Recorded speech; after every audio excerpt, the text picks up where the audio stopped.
Ladies and gentlemen, welcome on into another episode of the Rust Belt Rivalry Podcast. I'm Brian Phillos, my co-host Nick Kremchek in the house. As usual, we've got a jam-packed show for you. We'll be talking about the pathetic Browns, the kind of pathetic Bengals, the dominant Ohio State Buckeyes, and a little bit of other things in the NFL. Nick, how are we doing today, buddy? Brian, I'm doing fantastic. How are you? Football-wise, not as fantastic as a guy who just, got his little cold tub plunge and then the sauna. But, how are you feeling after the bye week? Let's start there. How are you feeling? I feel this is the best I've felt in a long time. The Bengals didn't give up any points this weekend, so I'm going to take that as a win. A stout defense. Yeah, I would say the biggest news coming out of Cincinnati yesterday is Joe Burrow is practicing again, which is crazy. Wow. He is limited, but he said Thanksgiving-ish is when he's coming back, believe it or not. So I don't want him to play if they're going to continue to lose. But he said that this is the one of the easier rehabs he's had to do. So that's promising to hear. But man, injury was 57 days ago, and here he is already, walking and throwing on the field. So more power to him. But I don't know why Bengals fans would be really excited to see him on the field this year, unless they're in contention. So, what is their record right now? 3-6. And he would basically miss 3 more weeks. So you could be looking at potentially 6-6. Who do you have the next 3 games? Let's just say that. They have the Steelers, the Patriots, and then they have the Ravens. Not an easy schedule. No. So the Bengals are going to go 6-0 in the division. I'm calling it right now. They're still going to miss the playoffs, but they're going to go 6-0.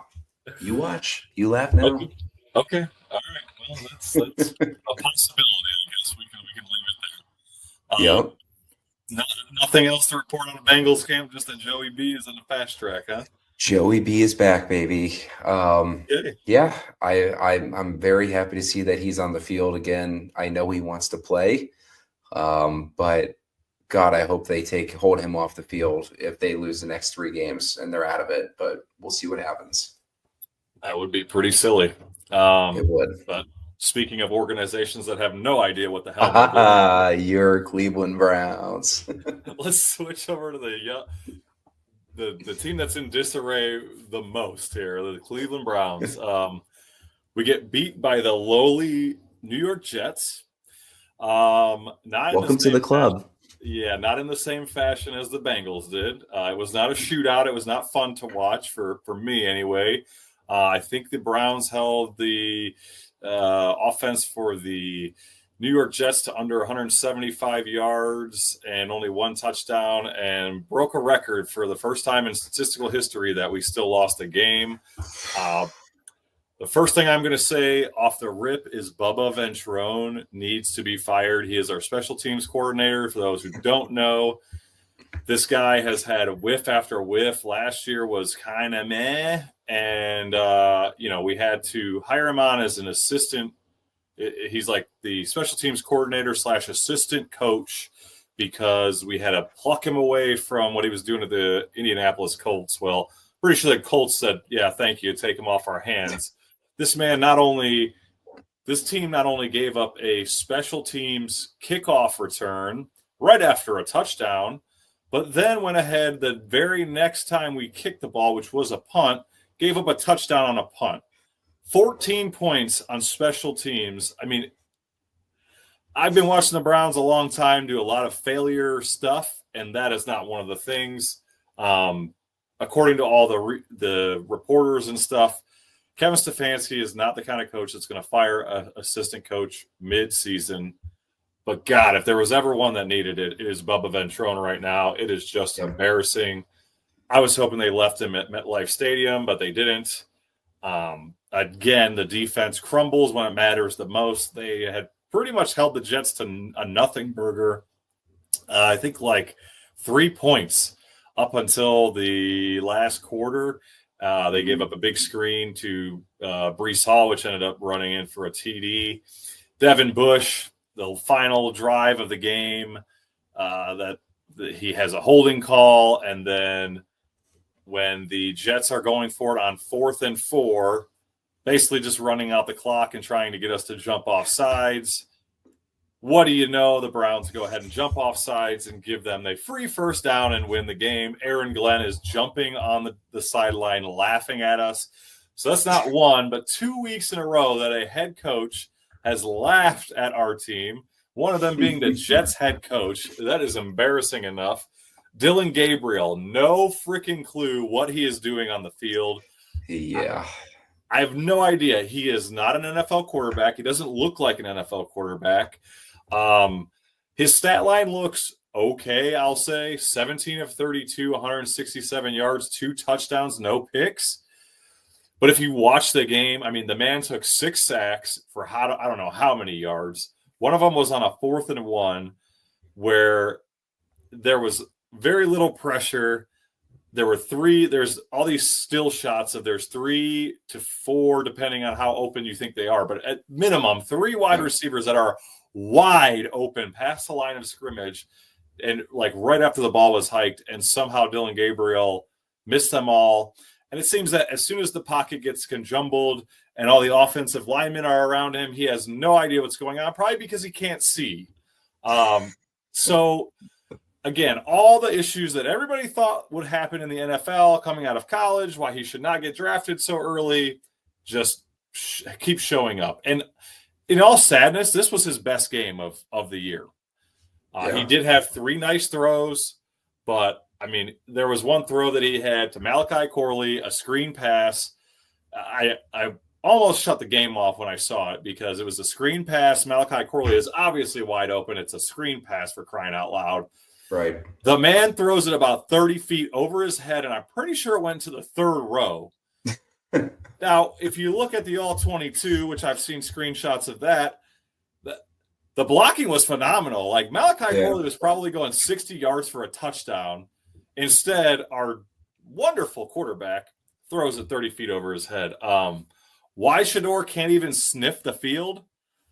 Why he can't even get first-team reps? I don't know if it's a Shador problem, if it's a Dylan Gabriel thing, if it's a Stefanski thing, if it's ownership saying meddling. I don't know what the hell is going on. Yeah, but it's frustrating. What is it? I get it. I mean, I'd be frustrated too. I mean, there's got to be something going on in that locker room as to why Shador is not going to be starting. I mean, is it because they play the Ravens this week and the Ravens are red hot and they don't want to put him in that situation? Like, I don't know. It just seems very odd because how many games has Gabriel started now? Is it 4 now? I think it's 4. It's 5. He's 5. That was his 5th start. So this week will be his 6th, and then there'll be 1, 2, 3, 4, 5, 6, 7 games left. Okay. Well, then maybe maybe that's what they're thinking, saying, maybe let's put him in for one more game and see how he does. But I can't see them continuing with him if the Browns get destroyed by the Ravens and he doesn't look good. So that's my opinion on it. That's kind of what people keep saying. I mean, every week we have the same conversation. I hear the same conversations on the radio. It's like, if he gets blown out this week, if he does nothing to win the game this week, there's no reason to roll him out there again. Right. And before Kevin Stefanski even looks at the footage, the game film, whatever, he's like, nope. Yeah. Dylan Gabriel is starting again next week. Yeah. There's one stat, Brian, that you did not mention from this game. Justin Fields, 6 for 11, 54 yards, 1 touchdown, 1 interception, and they still win the game. That is incredible, honestly. I saw that and I was like, wow, not a lot of teams can win like that. So nope. I definitely see where you're coming from with special teams because it definitely lost them the game for sure. Yeah. I mean, but flat out. I mean, that's and the Jets were playing with a lead for most of the game because of it. So it's like just embarrassing. But again, that's what we have on offense. So I mean, at least my guy Jerry Jeudy, who I've been trashing all year, finally showed up, had a good game. I think Tommy Rees is a better play caller than Kevin Stefanski. I think they were smart to make the change. Okay. You know, I think at this point, like, you know, they probably want to lose, right? 'Cause they want a better pick. Yeah. Just, once you lose to the Jets, what else can you do? Right. But let's move on to the rest of the NFL. Some injuries before we jump around. We had Jackson Dart with the concussion. He's day to day. Dalton Kincaid, tight end for the Bill, had a hamstring. He's week to week. Garrett Wilson had a knee injury in the Jets-Browns game. There was no update. He was hobbling for a little while. I'm not sure what's going on there. J.K. Dobbins, which I didn't even realize. I guess he had a left foot. He might go on the IR. And then Zay Jones, wide receiver for the Cardinals. He's on IR with an Achilles, which I'm guessing probably most likely is the year for him. For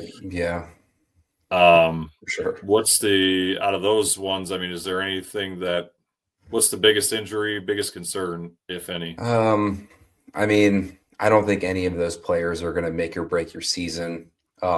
We did find out today that Travis Hunter is missing the rest of the season as well. He was already on IR, but they announced he's done. Not like he's also, I think that was a horrible trade in the draft by the Jaguars, but they're really showing just how stupid that pick was, honestly. I'm sure you're happy about it. I am not upset. I don't ever root for injuries, but I mean, we have the Jaguars' first-round pick this year, so the worse they play, the better for the Browns. The thing is, though, he wasn't even doing anything this year, really. Like, I know he's a rookie, but, like, this kid's expected to come out and, be a difference maker week one, and he just hasn't done that, I think he only had he's had 1 or 2 touchdowns this year. He's not playing as much defense probably as he wants to, which is probably a good thing. But yeah, I just wanted to throw that one out there as well for you. Yeah, well, and that was a big concern that everybody talked about on the radio stations. I mean, we were obviously in the mix for picking him, and it was like, well, if you do play him on offense and defense, like, how long can he last, right? Can he even last through his first contract? If you're playing all them snaps and all them practice reps, like, it's got to be tough. So yeah. But going around the NFL here, let's talk about. Are we crowning Jonathan Taylor an MVP already? I mean, he's having a heck of a season, man. The Colts in general, man, they're all in. They are fully all in on this season. And honestly, man, they're fun to watch. They really are. Jonathan Taylor, what did he have? 244 yards and 3 touchdowns, man. That is insane. Yep. Yeah, I would definitely say he is in the MVP candidate line for sure. Yeah, he's currently sitting at 1,139 yards and 17 total touchdowns. And that's 10 games in. That is insane. Yeah. Do you know who the last running back MVP was in the league? Was it Saquon Barkley? Further back. Really? How further? Peyton Hillis. No. Adrian Peterson. He was just on the Madden cover. Adrian Peterson for the 2012 Vikings. He had like 2,097 yards. And ever since then, it's been all quarterbacks. So for the last 12, 13 years, whatever since then. Yeah. Saints beat up on the Panthers. That was nice to watch from a Browns perspective, just watching the lower teams win some more games. The Giants were beating the Bears until Jackson Dart went out with a concussion. And, spoiler alert for later, Brian Daboll gets fired midweek. Yeah. Did not see that on the bingo card. And you say the Bears are 6-3, Nick. You still have no faith? I still don't think that the Bills are that good. Or Bears, I'm sorry. The Bears are not that good. Look, man, we're talking about beating the Giants, the Bengals, the Saints. Come on, like those aren't good teams this year. Okay, well, you know what? We're going to figure this out by the end of the year, one way or the other, because you want to hear the schedule they have remaining. Oh, I see it right now. I'm looking at it, but yeah, go ahead and go say it. Packers 2 times, Steelers, Eagles, Browns, 49ers, and Lions. So they will probably be favored in 2 games, maybe 3. Yeah. The rest of the year. So if they keep this up, then we're gonna have to put a wager on this or something if this keeps going like this. It's fine. I'm all for that. I am not a believer in the Bears. I know. Jaguars blow a big one. What the heck happened there? I couldn't believe the highlights I was watching. Yeah, they were up 29-10 in the third, like the end of the third quarter. Yep. Against Davis Mills. Collapse. Yeah, Paul thinks too against Davis Mills. It's just crazy. The one thing that Jackson Dart has that Trevor Lawrence does not have is like those clutch moments at the end of games. Like Trevor Lawrence just like fumbles like a fumble 6. Yeah, he doesn't. He seems like he just lacks confidence, and he's trying to do too much in a way. Just kind of panicking out there, and something you don't want to see for a franchise quarterback in that moment when you have a chance to go down there and try to kick a game-winning field goal. So, not great, not a good look. Man is constantly crumbling under pressure. Tell me about your thoughts on the Bills-Dolphins game. Every good team can have a bad week. The Bears are. Why do I keep mixing the Bears and the Bills up today? Holy cow! The Bills had an off week. It's a divisional game. I'm not worried. It's every good team is allowed to have a bad week, especially against a divisional opponent. So I think they'll bounce back this week and be just fine. I agree. I think they put a lot of their eggs in the basket of beating the Chiefs, and you kind of see it there. We're kind of not ready for this game, and they were looking over it. It's a trap game. It was a trap game, and they'll be fine. Apparently, that was there. Before that, they had beat the Dolphins 7 games in a row, which seems kind of crazy. That is pretty crazy. Lamar and the Ravens take care of business against the Vikings. They're coming in red hot with Lamar being back. Well, they got to bye this week. Not good for your Browns. Not good, somebody texted me and was like, "Oh, Mark Andrews is going to have a big game this week." I'm like, actually, the Browns do really good against tight ends. Like surprisingly this year, I don't know what the deal is, but like you can remove that from your guesses. And I think we're in lockstep here. You think it's most likely that Lamar and the Ravens win the AFC North? For sure. I just don't see. I mean, after watching the Steelers again on Sunday night, they are not a good team. Like, even if somehow they make the playoffs, which they very well could, being 5-4, they're not going anywhere. Rodgers did not look good. And their defense, after having a pretty decent week last week, was a huge letdown on Sunday. So, that was wild. Ravens are going to win. I thought the Steelers defense, I was like, man, maybe they're back. Like they shut down the Colts pretty well, and they Justin Herbert just stomped all over them. Like you said, Rodgers just 2 picks. I mean, one wasn't on him, but Chargers are back to looking legit, man. They're 7-3, and it was looking sketchy for a minute there, but they're back. Patriots Buccaneers was probably just as good of a game as we were expecting. It was. Definitely.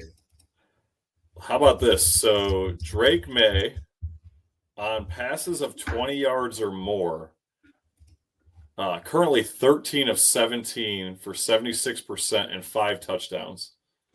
That is insane. That is. Man. That's actually come down since he played the Browns a couple weeks ago, but holy crap. Yeah. And then Trevion Henderson, a 55-yard touchdown run and a 69-yard touchdown run. Wow. That is, man, that is insane. So Um, I don't think it matters how many touchdowns Baker Mayfield's throwing if that defense is going to be that terrible. yeah, well, I'm still a believer in Baker, but yeah, that didn't look promising on Sunday. No. So, um, There's once again, there's nobody else in the NFC South division that matters, right? Like right. they could probably roll into the playoffs with an 8-9 record, I bet. Yeah.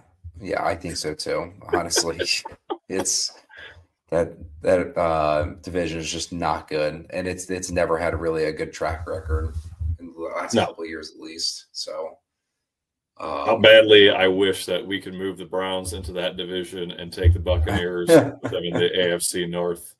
And then I bet you Baker Mayfield would not be rolling the way he is. yeah, that would be nice for you, wouldn't it? Sure would. Sure would. Um, Dude, how about the Packers, man, just kind of falling off? I mean, that game was so boring last night. Again, I feel like any game that the Eagles are playing in is just a boring game to watch. But man, the Packers are struggling. I heard everybody talking today about, oh, don't worry about the Packers. They're doing just fine. They have this great defense. And I was just like, I don't really agree with that. I mean, Micah Parsons getting into it with I don't think it was Skip Bayless, somebody else, Colin Cowherd. It's like, dude, you're worried about what Colin Cowherd says? Like, Right. What are you kidding me? You're arguing with him on Twitter? Like, oh Unreal. my gosh. Yeah, no, I think I'm starting to think that it's a two-man race. I hate to count the Packers out, but Yeah. I like the Bears and I like the Lions, man. I think the Lions Yeah. ultimately take it, but yeah, I just don't know what to expect from the Packers. Everybody's so confident in them, and I think Tucker Kraft had a huge part of that. And now that he's gone, Mhm. like Luke Musgrave obviously did not fill that role at all. So Right. Yeah. um, It's interesting. Here, let me play a little game with you before we start talking about next week's games or college yeah. What do you football. got? Sorry. So as of right now in the AFC, the playoff teams are the Colts, Broncos, Patriots, Steelers, Chargers, Bills, and Jaguars. On the bubble, you got the Chiefs, Texans, Ravens, Bengals. I'll throw the Dolphins in there too. Sure, why not? Everybody else, obviously, not happening. Do you see these 7 teams staying in here, or which teams do you see not in the playoffs at the end of the year? So, I mean, it's hard to really say anything about. I don't have any faith in the Broncos. I keep watching Bo Nix, and I don't see Yep. what everybody else sees. But they are 8-2 right now, so it's hard to really. I mean, they would really have to fall off to not make the playoffs. Yeah, And the Chiefs, I would agree. well, the Chargers are right behind them at 7-3, and the Chiefs are 5-4. So I guess it could happen. I still see them getting in no matter what, even if they fall off. Yep. So let's see here. So I think the Chiefs are getting in, and I think the Ravens are gonna jump the Steelers. Yep. Which, man, so the Jaguars are going to be out. The Steelers are going to be out. And then I could see, I could see that. Colts, Broncos, Patriots, Chargers, Bills, Chiefs, Ravens. That's my guess. I agree with you 100%. It's going to be crazy to see 3 teams in the AFC West in the playoffs, honestly, but it's going to happen. Jaguars are not going to last.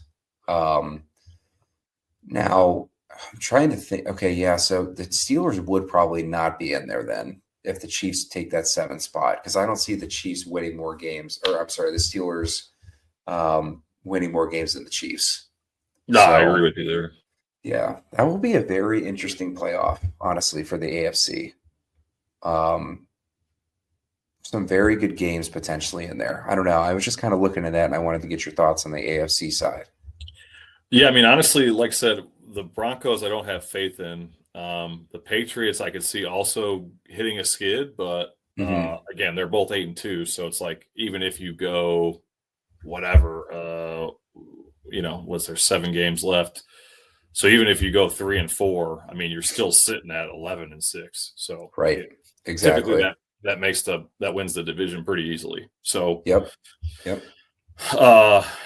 And then what about the NFC? What does that look like? So you've got I was looking at that. I honestly, as it sits right now, man, I don't see a lot of changes in this either. I mean, the 49ers,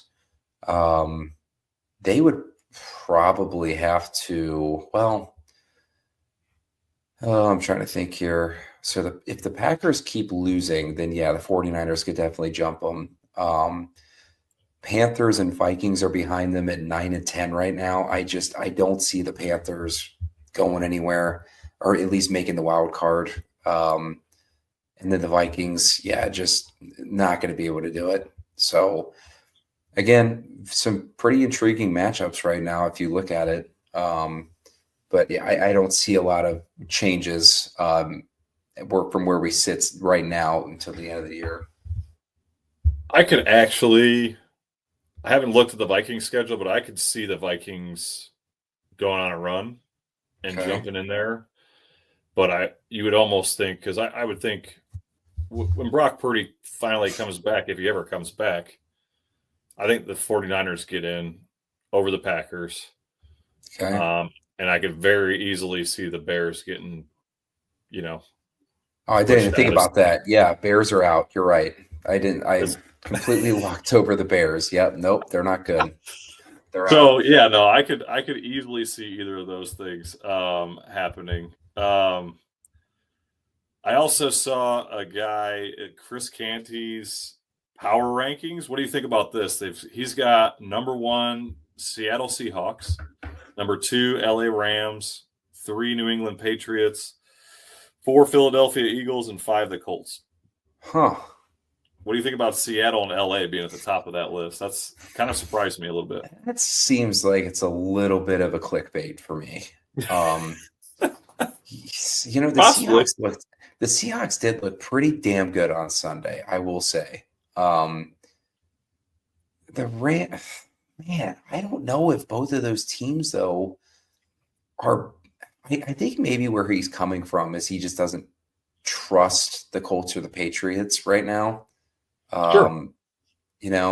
Especially with a young quarterback for the Patriots, but that Patriots defense looks pretty darn good. And obviously the Colts too. I don't know. I don't see I can maybe argue the Seahawks being number 1. Sure, they're playing really good right now, but the Rams at 2, I would probably give that to, honestly, probably the Colts. I mean, the Colts are just playing really good right now. Yeah, I think they're playing better than the Rams. So I don't know. That's interesting. Yeah, might be clickbait. I don't know. Yeah. Well, let's talk about the weeks ahead. So let's stick with the NFL. We'll talk about the weeks ahead and talk about our locks, and then we'll jump into a little bit of Ohio State. So Bengals have the Steelers. We talked about a little bit. So what do you see? Yep. What do you see coming up? Yeah, so the Steelers are 5.5-point favorites going into this game. Again, the Bengals beat them earlier in the year. It's tough to beat the same team twice, but I'm still saying they're going to go 6-0. So I'm saying the Bengals are going to find how somehow win this game. I don't think the Steelers defense or the Steelers offense is going to put up that many points just with Aaron Rodgers being in there. So I'd say the Bengals win a game, maybe something similar like 27, 24. It will be a close game for sure. But I pray at least, please, I'm praying that they don't put up 50 points on us. But we'll see what happens. I don't know. There was a shootout on that Thursday night game, but I don't know. Rodgers, they're like Jekyll and Hyde, man. Well, both the entire Steelers team is Jekyll and Hyde, and the Bengals defense is Jekyll and Hyde. Like you don't know whether they're going to give up 30 or 50. Yeah, the game just feels weird for some reason, I just feel like it's going to be a lower scoring game than what people think. Like the over is 49.5. Am I going to take that? Yeah, probably. But I could also see this game being low scoring for some reason. It feels weird right now. It feels odd. I mean, if there's no bad weather, there's no way that's a low scoring game. I don't see it. Yeah, you're probably right. I don't know. Flacco knows how to dice up the Steelers. He's been playing against them for 100 years. Aaron Rodgers also been playing for 100 years. He knows how to dice them up. I think he just had a crap game. Yeah, I mean the key for the Bengals to win this game is honestly time of possession. You got to keep. That's the thing with the Bengals is they score so fast. They have so many weapons to score fast. They pass all the time, so it's just they're going to keep giving the ball to Pittsburgh, and they're going to have so much time to come back. So definitely time of possession. And just please tackle. Go just tackle somebody. Like I can't watch this team just where they don't wrap up and they will not just drive a player to the ground. It drives me nuts, Brian. Get a flag for all I care for an illegal hit or something. Do something, damn it. You're getting me all riled up. I'm sorry. Is Trey going to be there? Trey Boy playing? That's a good question. I think he's still questionable. Won't make a difference. What's it matter? I mean, he could lay a hit on Rodgers and change the whole trajectory of the game. Yeah, that's true. We'll see. I don't know. I have a feeling he's probably not going to play, but I hope he does. We'll see. We'll see. Is it in Pittsburgh or is it in Cincy? It is in Pittsburgh. Yeah. Okay. Are they handing out Ben Gay to everybody when they walk in? A little icy hot. That's good, Brian. That's good. What's your bold prediction for the game? My bold prediction is the Bengals hold the Steelers to 21 points. Woo-wee! That is very bold. 21 points. I'm writing that down because there's no way. That's why it's a bold prediction, Brian. That is just. I would even say it'd be bold to hold them to 28 points. So 21, that's wild. 21 points. Book it. All right. So what you said 20, 28, 21, something like that? Or 20, 22, 21 is the final score? Yeah, I'm going to say the Bengals win 24-21. Okay. All right. Interesting. Well, talk a little bit about Browns here. We've already mentioned it. We were both pretty much lockstep here. I fully expect the Browns to get shellacked by the Ravens. I think you mentioned earlier that the spread is like 8.5. I would hammer the heck out of that. The only way I could see that not happening is if somehow this is a game where the Browns are losing, Dylan Gabriel gets benched at halftime, or Dylan Gabriel, which that's probably not happening because let's be realistic, they won't even give Shedeur Sanders a first team rep for the last like 30 years, it feels like. But maybe Dylan Gabriel gets injured and the Browns somehow get a spark with Shedeur Sanders, and that's why we lose by a touchdown instead of like 30 points. I just don't see it. I have no idea why is this a 4:30 game? Why? There's no reason this should Is it a 4:30 game? Yes. What? My buddy was asking me if I wanted to tailgate, and I was like, I'm not. I'm going to be in Columbus that night. There's no way I'm getting there that early. He's like, the game doesn't start till 4:30. I'm like, who wanted this game at 4:30? Like, this is an XFL team.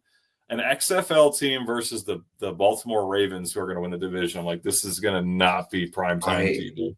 I hate to break. Well, yeah. So I'm assuming that Baltimore and Cleveland are going to be the only markets watching this game because the other 4:30 game is Kansas City against Denver. So, yeah, nobody wants to watch this game. That is crazy. John Harbaugh, all time against the Browns. You want to know in his 32 games, how many times he's lost to the Browns? Twice. A little bit more than that. That was a good guess, I think. He is 25-7 all time against the Browns. I mean, my gosh, that is bad. I mean, you should be around 50-50 with your division foes, and that is not even close. the end of the day, I feel like this is a game where the defense is going to hold up for like the first half or whatever. It's going to look a lot like the first game against the Ravens. The same with the Lions game. Like the dam is going to break at some point. The freaking defense is going to get tired of being out there. Dylan Gabriel's probably going to throw a couple picks. I do expect the special teams to be cleaned up. I got a feeling that those guys have just got reamed for the last week coming into this game. So I wouldn't be surprised about that. I kind of spoiled my bold prediction, but it's Dylan Gabriel is going to finally throw 2 picks again in this game. This is going to be Dylan Gabriel's final game of the year with the Browns. They will turn it over to Shedeur Sanders to face the Raiders in week 12. And it's going to be ugly. If I knew that there was no chance Shedeur was going in, I would say I would take the -8.5 and put, $1,000 on it, but I don't have that kind of money to throw around anyway. So sad as that is, let's talk about some other games around the NFL this week. It looks like there's a pretty good slate going on. What are some of your favorite matchups coming up? Yeah, I was looking at the schedule. I would say Chiefs Broncos, obviously. Lions Eagles should be a pretty exciting one as well. You got the Seahawks and Rams. Man, there are some really good games. Even Buccaneers and Bills. We are set for a good week of football here, Brian. Love it. I don't think the Chiefs Broncos is going to be as good of a game as you do. I think the Chiefs are going to take care of business. In Mile High, huh? Okay. Yep. I think Patty's gonna have himself a SpongeBob-tastic day. Never say that again on air, please. I was going for Kermit the Frog, and somehow my brain got all mixed up. I was thinking about SpongeBob. My kid makes me watch too much SpongeBob. It's a great show. Yeah, no, that's that Buccaneers Bills game though. That's probably going to be a good one. I'm excited about that one. I think that should be high flyer there. That's a 1:00, right? So that's unfortunate. Yeah, I like the over in that game. So if I'm you guys, I would take the under. I'm so bad right now, it's disgusting. So just a fair warning. Speaking of locks of the week, we're not keeping track of Nick's locks. He went 1 for 3 last week. Before that, a lot of offers. What do you like for the people this week so they know what not to bet on? Yeah, so I like the Ravens -8. It's actually down to -8 right now. Okay. Let's see here. And then the over in the Tampa Bay Buffalo game at 48. I like that as well. So we'll see. This is again like the over in that Bengals Steelers game. It should definitely hit at 49.5, which is why I'm going to take the under. Just have a weird feeling. I am actually in lockstep with you on that too. So I've got the Bills Bucks over the 48, and then also Lions Eagles. Even though for some reason they didn't score much last night, or sorry, we're recording this early, but even though they didn't score much Monday night, I fully expect the Lions and the Eagles to just be a shootout. Really? That's only at 46.5. Okay. So I'm pretty confident in that. And unlike Nick, I'm actually 6 for 8 in my locks of the week. So you can be a little more confident. So yes, that's good. See, then the fact that I have the same locks as you, this is good. It might mean we're turning a page here. Might mean you're putting a little more focus into it instead of just picking the Browns to win a game that you can't be confident in that. Come on now. Not really sure what I was thinking there, but yeah, go ahead and let's not. Yeah, as soon as you said the Browns money line, I was like, well, there goes that game. That's an L, baby. All right, let's talk a little bit about the Buckeyes before we head out of here. So Ohio State did not cover for the first time this year the spread against Purdue. What did you see in the Purdue game? What did you like? No. What didn't you like? Ohio State has never really played well at Purdue. They didn't cover the spread. Whoop-de-doo. They still won. They won by 24 points, took care of business, and they're moving on. There's not that much to say about this anymore. It is crazy how they went on that much of a streak for covering the spreads, but you knew it was going to happen eventually. And honestly, like I said, they do not have a great track record at Purdue. So, yeah, and it was weird. Like Carnell Tate didn't play the whole game. I guess he had some soreness or some kind of tightness or something before in the pregame. They didn't really even notice it. Like the announcers didn't even notice it until probably like the second half, which is kind of odd. Being as that he's been a monster all year. I'm like, where's Carnell Tate? Where's Carnell Tate? Mm-hmm. Nobody said anything, but I kind of think that had something to do with the spread too. You know, it's like sure. A lot of those other receivers aren't as good as Carnell Tate yet. Night game coming up at home against UCLA. They are currently favored by 32.5 points. Obviously, UCLA started off 0-3, fired their head coach. D coordinator was dismissed. They did beat Penn State, which I didn't even realize until I started doing some research on them. Their offense is averaging 20.4 points per game, which is 117th out of 136. My Lord. And their defense is allowing 31 points per game, which I don't know how bad that is, but it's also not good. Guys, honestly, if you just look back a couple weeks, Indiana beat UCLA 56-6. What the heck do you think Ohio State's going to do to them? Take the Buckeyes to cover. I do like that. You're giving me confidence now, especially since the Buckeyes shredded Penn State and Indiana just had a shootout with them. That was a crazy game. That was a wild game. I think the only thing with this Buckeyes team is like, are they going to put in the effort like to beat the spread or not? Like that's the only thing we have to look forward to. I'll be in Columbus, and I was hoping to find some cheap tickets because I was like, UCLA is trash this year. Mm-hmm. And currently the cheapest seat I can find up in the nosebleeds is like $90 a piece. I'm like, wow. Come on, guys, get these prices down. Nobody's going to this game. But the clock keeps ticking. Time. Oh, I'm just living on Game Time, baby. I check it every morning.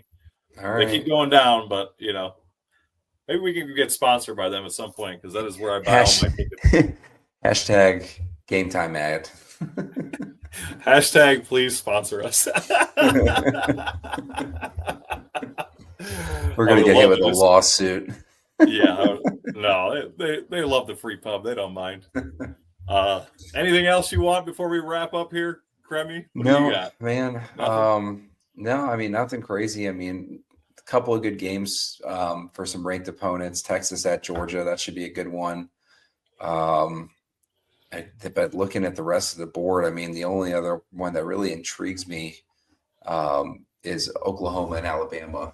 So kind of quiet schedule. I'm just so excited for the college football playoff to start. It's just going to be a great time. I'm excited for the Big Ten championship. That should be a damn good game. Good if it ends up being Ohio State, Indiana, woo! Yeah, and you know what? Let me ask you something about this, about the Buckeyes. Do you think that the Michigan-Ohio State game really even matters? Like do you think that people really care about it that much still? Because the game doesn't matter as much because of how many teams are in the college football playoff. You know what I mean? Like, obviously, if whatever reason Michigan beat Ohio State, okay, it stings. It would suck, especially with this many years in a row. But they're going to be in the playoffs regardless. So I don't know. I just feel like it's kind of not necessarily ruined the rivalry, but it's just I feel like it's just not that big of a deal anymore. You know what I mean? No, it's definitely not. I mean, it's kind of weird to think about. It means a lot more to the nation. It doesn't matter as much anymore, right? Like nobody outside of Ohio State fans and Michigan fans, I think, care as much anymore. Because let's be realistic. I mean, there's 3 undefeated teams, right? So if Ohio State goes undefeated and loses one game to Michigan at the end of the year, and they're that would be 11-1. Yeah, they're still getting in the playoff. They're still probably going to the Big Ten championship. Like does it really matter? No. I mean, Right. it doesn't matter in the grand scheme of things, right? It'd be a great thing for Michigan, but Right. outside of the Ohio State Michigan fans, I don't think it matters at all anymore, honestly. So yeah, I mean, it's the game has definitely diminished. I mean, you had all those matchups where it was 1 versus 2 and the loser missed out on the national championship. You just don't have that same kind of cachet on the games anymore. And I mean, I think we're already seeing it. Like the college landscape is changing because of that, right? There's people that are now again shifting back to not scheduling hard games so that they can go undefeated, so that they can get into the national championship, playoffs, whatever. I had a question for you while we're on college football. As an outsider, obviously you're not looking for a quarterback realistically. Who are you seeing as like the top quarterbacks in the league? I'll tell you from the mocks I've been looking at, it's Mendoza from Indiana, Dante Moore out of Oregon, and Ty Simpson out of Alabama. Those are the top 3. And then I've seen the Oklahoma quarterback sprinkled in there, some mocks in the first round. I can't remember his name off the top of my head, but who do you like and why, I guess? Yeah, I mean, I think Mendoza is having a very solid season. I think his QBR is over 83, I believe. Dude, the guy just makes really good plays. I mean, he's a player. I mean, he is a hustler. He's not afraid to take a hit. And he just shows confidence, I mean, that last drive against, I know it's against Penn State, but I mean, he looked pretty good. And an absolute crazy of a catch to end that game, but it was also a pretty damn good throw too, with all things considered. So yeah, I really like this kid. I'm very excited to see what he can do against Ohio State's defense. And I think that's going to be a huge test for him on where he might land potentially next year. Yeah, I'm starting to become a big fan of Ty Simpson out of Alabama. Okay. I was worried that it was a lot of the team around him, but a lot of the highlights I've been watching, the throws that he's making definitely look like NFL throws. I'm wondering if he can be like a Joe Burrow type where, he basically didn't exist and then all of a sudden becomes really good, right?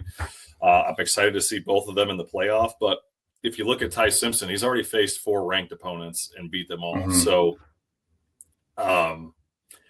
pretty good to be sitting up there in a team in Alabama that I had no faith in. Right. So pretty cool, but I guess we'll keep track of that more as the year goes on, because I'm hoping that one of them falls to the Browns at some point wherever we're drafting. Right. So. Oh yeah. All right. Well, that'll wrap this week's edition of the Rust Belt Rivalry podcast up. Browns fans, Bengals fans, stick in there. Buckeyes fans, we got a lot to look forward to. Nick, take us away, buddy. Yep. Thanks, Brian. Make sure you guys subscribe, leave us a review, and hit us up on social media with your takes, and we'll be back next week.